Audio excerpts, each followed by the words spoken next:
Información precisa, completa, veraz, objetiva e independiente. Directo a tu pantalla. Voz de América en RCR 750.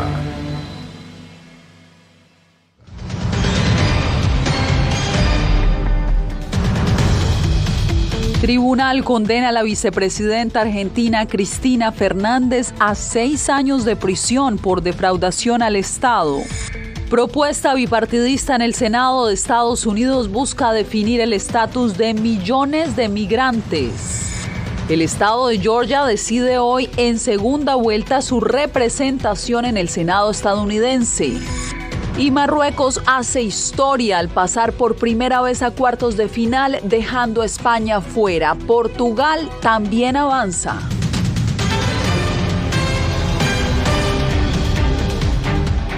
¿Qué tal? Bienvenidos. Comenzamos esta emisión con información de última hora. Un jurado de Manhattan declaró a la organización Trump, el emporio del expresidente Donald Trump, culpable de múltiples cargos de fraude fiscal. En vivo hacemos contacto con Ángela González en Nueva York. Ángela, ¿qué otros detalles se conocen? Yasmín, pues este veredicto se conoce en medio de múltiples investigaciones estatales en Nueva York y según un abogado consultado por la BOA, pues este delito es criminal y podría conllevar a una multa de 1.5 millones de dólares a la organización Trump. Cabe resaltar que ni el expresidente Donald Trump ni su familia fueron mencionados en este caso. Sin embargo, las pesquisas de este caso y de otro adelantado por la fiscal general Leticia James, que han sido enviados a niveles federales, según el abogado, esto podría llegar a perjudicar la carrera política y por tanto la candidatura presidencial de Donald Trump a las elecciones próximas de presidente. Y pues con esto se espera muy pronto que se conozca cuál será el veredicto que dé, también la imposición que dé el juez del caso. Pues apenas se acaba de conocer que esta fue la resolución a la que llegaron los jurados, esto por evasión fiscal. La Fiscalía había acusado a la organización de Trump de participar en un plan para que sus gerentes principales no pagaran impuestos relacionados al alquiler de apartamentos y de autos de lujos. La multa podría ser de 1,6 millones de dólares. Yasmín, esto es lo que tenemos hasta el momento y está en desarrollo lo que pueda seguir sucediendo. Ángela, por supuesto, nosotros continuaremos haciéndole seguimiento a esta noticia. Gracias. Viene un grupo bipartidista de legisladores alistan una propuesta que le otorgaría la ciudadanía estadounidense a millones de migrantes en Estados Unidos. La iniciativa debe ser sometida a votación este mismo mes, antes de que termine el periodo legislativo del actual Congreso. Jorge Agobián nos tiene los pormenores. Jorge, cuéntanos de qué se trata. Yasmín, se trata de un proyecto que hasta el momento está en papel, no ha sido discutido en el Congreso de Estados Unidos. También se siguen algunos detalles por conocerse hasta este momento. Es un proyecto que fue o está siendo respaldado por la demócrata, la senadora Kyrsten Sinema, y también por Tom Tillis, quien es republicano por Carolina del Norte. En definitiva, lo que buscarían es otorgar una vía a la ciudadanía para millones de dreamers o soñadores, estos jóvenes que llegaron a la infancia de Estados Unidos y están amparados bajo un programa migratorio por décadas aquí en Estados Unidos, o por lo menos por una década, y a cambio de esto pedirían que haya más seguridad fronteriza. La posibilidad ha sido vista de manera con previsión por parte de quienes son los beneficiarios de este programa, y de eso trata el siguiente reporte. Hasta 2 millones de personas podrían beneficiarse de una vía legal a la ciudadanía para migrantes que llegaron a Estados Unidos siendo niños y están protegidos de la deportación gracias al programa DACA. Una de ellas sería Cristian Lozano Córdoba. Pues sí, sería un súper regalo para el fin del año. Pero él, también portavoz de la Alianza Nacional para Nuevos Estadounidenses, mantiene sus expectativas moderadas. Ya llevo casi 10 años con DACA y 5 años abogando por el DREAM Act, y después de tantos intentos como que no no tengo todas las expectativas muy altas porque pues todas las otras negociaciones me emocionaba mucho, pero al fin del día no terminaban en nada y no llegaban al fin. La nueva propuesta estipula la extensión del título 42 y la inversión de al menos $25 mil millones para seguridad fronteriza, a cambio de otorgar el beneficio a personas como Christian. También estamos pues viendo a ver cuáles son los detalles, porque también no estamos en apoyo de propuestas que vayan a tropezar los derechos de personas buscando asilo. La Casa Blanca evitó comentar sobre el plan, ya que, según la portavoz, el presidente no ha visto la propuesta detallada. Estamos comprometidos a trabajar con miembros del Congreso de ambos partidos en soluciones reales para modernizar nuestro obsoleto sistema de inmigración. El presidente ha pedido repetidamente al Congreso que proteja permanentemente a los Dreamers. Ahora hay que destacar, no está claro si esta propuesta tendrá éxito, ya que en el Senado se necesitan 60 votos y en el pasado ha sido difícil contar con los votos de los republicanos en áreas migratorias, y también porque este proyecto o esta propuesta pues ha sido realmente criticada en otros momentos por los dos partidos. Por ejemplo, los demócratas están en contra de mantener el título 42, esta medida migratoria que autoriza la expulsión inmediata de inmigrantes basándose en la pandemia, y por el otro lado los republicanos quieren que se mantenga esta propuesta del título 42 que entró en vigor durante el gobierno del expresidente Donald Trump. Yasmín. Seguimos con inmigración, Jorge, y nos vamos a la frontera sur, porque México inició el despliegue de policías en varios puntos de control ubicados cerca de Tijuana, justo en el paso fronterizo hacia Estados Unidos. Vicente Calderón nos reporta que la medida ha sido controversial. Antes de llegar a la garita internacional más transitada del hemisferio, autoridades mexicanas colocaron policías y agentes migratorios supuestamente para agilizar el tránsito. Una idea que meses atrás había promovido el cónsul de Estados Unidos en Tijuana. Estamos buscando la balanza, ¿verdad?, de ese flujo eficiente y rápido.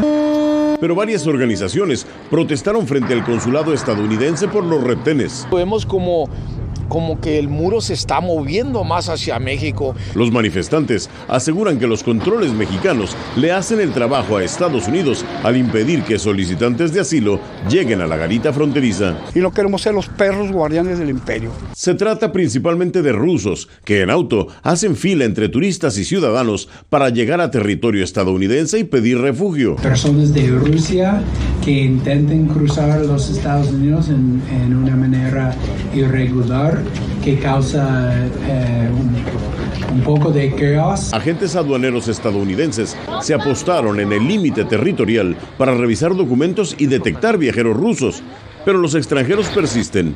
Las autoridades mexicanas no tienen por qué funcionar como un filtro o como un elemento de contención de estas personas que están en su derecho de acercarse a la frontera y solicitar asilo. Además de todo esto, muchos automovilistas se quejaron de que al principio los filtros hicieron el tráfico por aquí más complicado.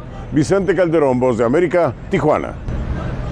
Hoy se lleva a cabo la segunda vuelta electoral en Georgia, en la que se definirá la conformación del Senado estadounidense. Las opciones para los electores son históricas. 2 contendores, uno demócrata y otro republicano, ambos afroestadounidenses. El resultado podría conocerse en días. José Pernalete con el reporte. Desde bien temprano en la mañana de este martes, los votantes de Georgia participan en el último episodio electoral de 2022, una segunda vuelta que definirá el balance político del Senado de Estados Unidos. 2 contendores, el senador Raphael Warnock, busca la reelección y garantizar el dominio demócrata en la Cámara Alta. Amo este estado, nací en este estado, me crié en este estado, me educaron en este estado y de hecho vivo en este estado. Amo Georgia y solo quiero decir gracias. Los amo también Gracias por el honor de representarlos. El pastor bautista Warnock se enfrenta al republicano Herschel Walker, exestrella del fútbol americano, jugador de la Universidad de Georgia y de la NFL. Durante la campaña, su carácter y acusaciones de violencia doméstica fueron armas en su contra. No vamos a responder esto. Lo que vamos a hablar es sobre si ir a votar. Creo que lo que la gente ha hecho es un buen trabajo, una de las mejores cosas que hicimos durante las elecciones anticipadas. La gente salió y votó, y creo que Atlanta en este momento va a demostrar que no les importa todo este blanco y negro, les importa ir a votar. Tras las elecciones de medio término celebradas el 8 de noviembre, los demócratas lograron conservar la mayoría en el Senado al obtener 50 escaños, mientras que los republicanos quedaron con 49. Debido a que ninguno de los candidatos logró superar el 50%, Georgia celebra una segunda vuelta. José Pernalete, Voz de América. El ex representante republicano por el estado de Florida, David Rivera, fue arrestado por cargos de lavado de dinero y representación de un gobierno extranjero como parte de una investigación relacionada a Venezuela. Según la Fiscalía Federal en Miami, Rivera firmó un contrato de consultoría por $50 millones con el gobierno de Venezuela. La acusación formal alega que Rivera cabildeó a funcionarios de la administración Trump para reducir las tensiones con Estados Unidos, resolver una disputa legal con una compañía petrolera estadounidense y poner fin a las sanciones de Washington contra la nación suramericana. Todo esto sin registrarse como agente extranjero. Y justamente la capital estadounidense es centro de una gran conferencia anticorrupción. Durante 5 días, líderes empresariales, institucionales y gobiernos evaluarán los desafíos globales para contrarrestar este flagelo. Diva Lizette Cash nos amplía. 5 plenarias globales, más de 60 talleres y 140 nacionalidades hacen parte este año en Washington de una conferencia internacional sobre corrupción cuyo lema es desarraigar la corrupción y defender los valores democráticos. Jay Sullivan, consejero nacional de seguridad de la Casa Blanca, recordó los pilares de la seguridad nacional estadounidense. Enfrentamos 2 desafíos estratégicos fundamentales al mismo tiempo. Uno es el regreso de la geopolítica, el otro es la gran escala y velocidad de los desafíos transnacionales que no respetan órdenes ni se adhieren a ideologías. La directora de Transparencia Internacional, Delia Fierro, sostiene que las mujeres y las víctimas de la corrupción son actores fundamentales para el combate de este flagelo. Necesitamos trabajar por más información, más integridad, menos impunidad y menos indiferencia. Por su parte, la directora de la Agencia de Estados Unidos para el Desarrollo Internacional compartió un estimado del impacto que la corrupción representa para los países en desarrollo. Estados Unidos estima que el costo de la corrupción en el mundo en desarrollo es de $1.26 billones al año, lo que representa 9 veces la cantidad de toda la asistencia oficial para el desarrollo proporcionada cada año. Diva Lizette Cash, Voz de América, Washington. Un tribunal condenó a 6 años de cárcel a la vicepresidenta argentina Cristina Fernández por fraude al Estado. El fallo puede ser apelado y quedará firme cuando así lo resuelva la Corte Suprema de Justicia de ese país, un proceso que puede tardar años. Néstor Aguilera nos trae el reporte. Condenar a Cristina Elizabeth Fernández de Kirchner a la pena de 6 años de prisión. Un largo proceso judicial contra la expresidenta y actual vicepresidenta argentina Cristina Fernández de Kirchner terminó con el veredicto dado por un tribunal federal. La segunda mandataria es señalada dentro de la denominada causa vialidad por la adjudicación de medio centenar de obras públicas al empresario Lázaro Báez durante su gobierno y el de su esposo, el fallecido Néstor Kirchner, en la provincia de Santa Cruz. No habíamos tenido hasta aquí condenas. Esta pudiera ser la primer condena firme de un tribunal en contra de Cristina Kirchner por causas de corrupción. Para el politólogo Lucas Romero, la sentencia no cambia de manera sustancial la imagen pública de rechazo mayoritario a Fernández. ratificaría esta dificultad que se está viendo respecto de la capacidad que tenga Cristina Kirchner de construir una mayoría electoralmente ganadora. Uno de los principales protagonistas del caso fue el fiscal Diego Luciani, quien durante su alegato en el proceso judicial ratificó que hubo una matriz de corrupción y eso produjo un perjuicio al Estado argentino. Instalaron y mantuvieron en el seno de administración nacional y provincial de Santa Cruz una de las matrices de corrupción más extraordinarias. Hace menos de una semana, en sus últimas palabras sobre la causa vialidad, la vicepresidenta aseveró que se produjeron 20 mentiras en el juicio, entre las que constan que ella dio la orden para que se adjudiquen las obras viales al empresario y que en las licitaciones ganadas por él hubo sobreprecios. Porque fueron 3 años en los cuales nada de lo que dijeron pudieron probarlo. La sentencia, que no es de última instancia, marca un nuevo hito en la vida política argentina, afectada también por una severa crisis económica. Néstor Aguilera, Voz de América.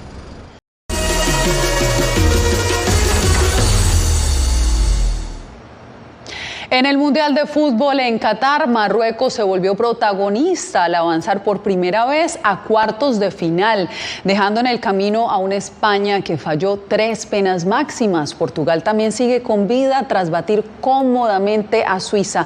Vamos hasta Doha con nuestros enviados especiales Nelson Viñoles y Jacopo Luzzi. Adelante con el reporte, compañeros. Jazz, ¿cómo estás? Aquí en Doha, obviamente la noticia del día fue el triunfo de Marruecos en tanda de penales, pero triunfo al fin. Curiosamente habían empatado 0-0 durante el partido, 0-0 en el tiempo extra, y a la hora de los penales, Bono, un portero marroquí que juega en la Liga de España, el Sevilla, tapó 3 penales, y Hakimi, el que convirtió el último, nació en Madrid y juega para Marruecos. Toda una historia que realmente ha dado vueltas al mundo. Marruecos está en la próxima fase por primera vez en su historia. Realmente han pasado 4 horas y aquí siguen adelante las celebraciones, la fiesta que realmente, nos dijeron algunos aficionados, no es solo de Marruecos, representa todo el mundo árabe. De hecho, primera vez que un equipo árabe entra en los cuartos y 4ª vez que un equipo africano. Entonces, realmente una victoria que tiene tamaño histórico. Es una hazaña increíble para todos los hinchas de Marruecos, toda la población en general de Marruecos, y vivimos un partido difícil, un partido equilibrado ante España, pero se resolvió por suerte nuestra en nuestro favor, a pesar del susto, a pesar del estrés, pero al fin estaba el orgullo y la felicidad de clasificarse a los cuartos de final de un mundial. Y obviamente la alegría de los marroquíes contrastó con la tristeza de los españoles también. Estoy de muy mal humor. ¿Fuiste al estadio? Fuimos al estadio. ¿Y qué pasó? Pues que yo perdí y mi marido ganó. ¿Cómo hizo? Sí, ya está. ¿Algún reproche? No. Bueno, que no me gusta perder el penalti, pero bien. Te digo que eres la única española que ha cruzado por aquí en la última hora. ¿Ah, sí? ¿Estarán todos en casa durmiendo? Y hablando del otro partido, Portugal literalmente aplastó 6-1 Suiza, una Suiza que hasta ahora había siempre complicado la vida de los otros equipos, pero hoy muy probablemente llegó cansado y nada. La noticia pero no fue tanto el partido cuanto lo que ocurría en el banco, Nelson. Sí, Ronaldo. Sí, Cristiano Ronaldo quedó sentenciado por el técnico Fernando Santos, porque recordemos que cuando Cristiano salió de su partido con Costa Rica, tuvo unas palabras descorteses cuando el entrenador lo dejó sentado y lo puso en el minuto 73 con el partido liquidado. Algo que realmente nadie esperaba mientras comienza a acercar la gente marroquí. Los cuartos de final, viernes. Viernes, bueno, el viernes vamos a ver los equipos de Sudamérica, Brasil contra Croacia y vamos a ver Argentina contra Países Bajos. Mientras el sábado, a primera hora jugarán Marruecos y Portugal y cerrarán Inglaterra frente a Francia, el actual campeón del mundo. Jazz. Ahí vemos que llegó toda la hinchada a hacerle compañía. Bueno, pero mientras tanto nosotros nos tenemos que despedir.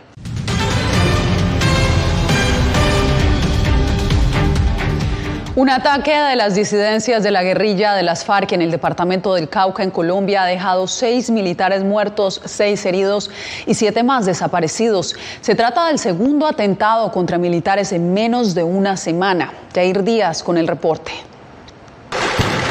Con ráfaga de fusil y granadas fue atacada una patrulla del Ejército de Colombia en una emboscada de las disidencias de las FARC en el departamento del Cauca, que acabó con la vida de 6 soldados. 6 resultaron heridos y 7 están desaparecidos. La operación que hicieron es de infiltración, es decir, premeditadamente se buscó el ataque, se planificó, etcétera. Parte de la columna Jaime Martínez. Todos a discreciones.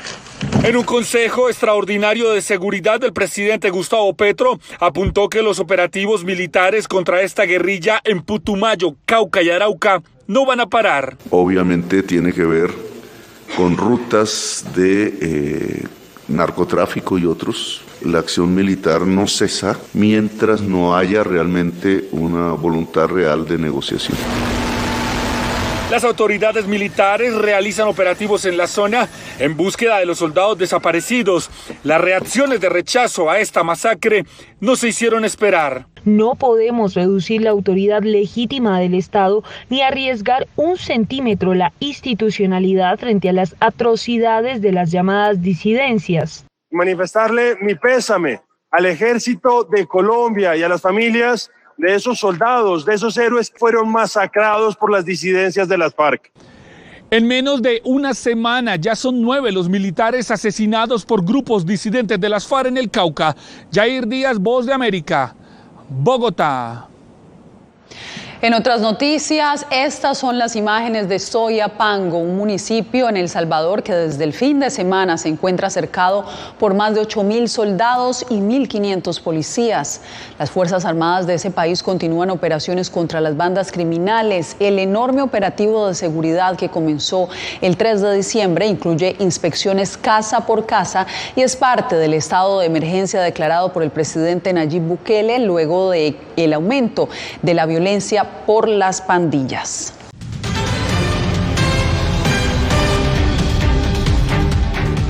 Miles de turistas siguen llegando a Bolivia atraídos por la riqueza natural en flora y fauna. Como nos reporta Fabiola Chambi, a primera vista el encanto de estas imágenes no dan cuenta del impacto que están sufriendo los ecosistemas por el cambio climático y por la falta de conciencia de algunos visitantes.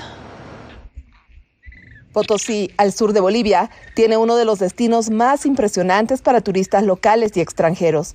No solo es el famoso Salar de Uyuni, también los santuarios de los flamencos y las lagunas de colores se han convertido en un gran atractivo. Las lagunas Verde, Colorada, Hedionda, Blanca y Cañapa albergan a miles de estas aves migratorias. Al fondo podemos ver que hay mayor cantidad de flamencos y es que por esa parte de allá que hay como especies de aguas termales, o sea que es más caliente.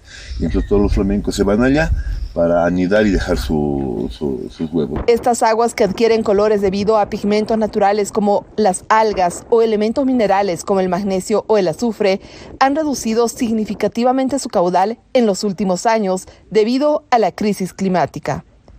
Pero la administradora turística Valeria Dorado dice que este no es el único problema. Nuestros guardaparques son muy pocos, entonces realmente no pueden controlar y de pronto ves un video que la gente dice, wow, qué hermosos los flamencos volando, pero no mides el impacto que tiene el vuelo de ese dron en la especie. Las rutas turísticas por el sur de Bolivia demandan hoy mucha más atención de las autoridades, pero también mayor conciencia de los visitantes para preservar a los flamencos y la belleza de su refugio.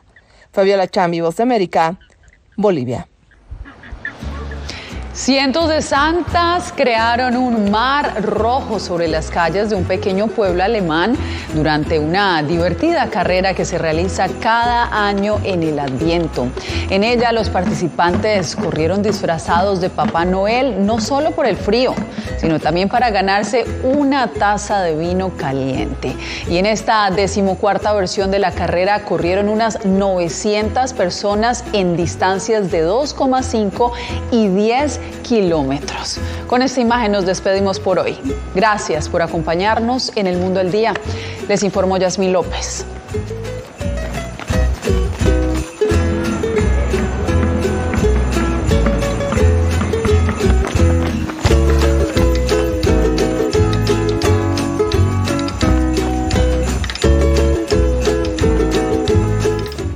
Radio Caracas Radio presentó Voz de América.